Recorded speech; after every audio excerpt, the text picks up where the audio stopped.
Déco dans le présent pour mieux construire l'avenir. La chronique d'Interentreprise avec Francette Florimond. Bonjour, j'espère que vous allez bien. Nous sommes vraiment dans une période incertaine.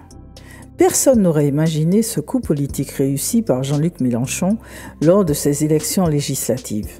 En quelques semaines, parvenir à rassembler des branches de la gauche, présenter des candidatures uniques sous une nouvelle bannière intitulée « Nouvelle Union populaire écologique et sociale » ou NUPES, que cet ensemble devienne la première force politique avec 25,6% des suffrages exprimés devant ensemble le rassemblement du président réélu.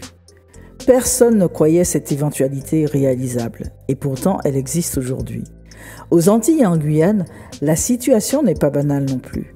Un léger soubresaut en termes de participation aux dernières élections présidentielles en Martinique avec 45% de votants, mais un désintérêt total de la population pour les élections législatives quelques semaines plus tard, 77% d'abstention. La tendance est la même en Guadeloupe, 47% de votants pour la présidentielle et 74% d'abstention pour les législatives. Idem pour la Guyane, 39% de votants pour les présidentielles et 73% d'abstention pour les législatives.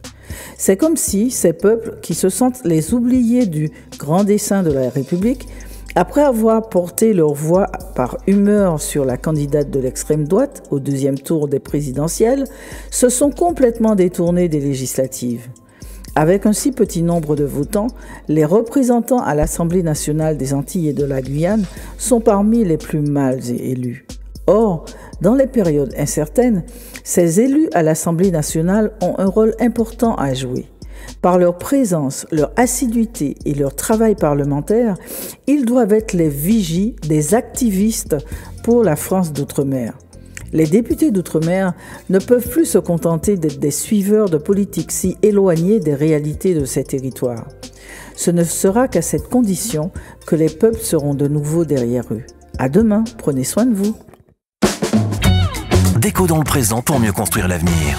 La chronique d'Interentreprise avec Francette Florimond.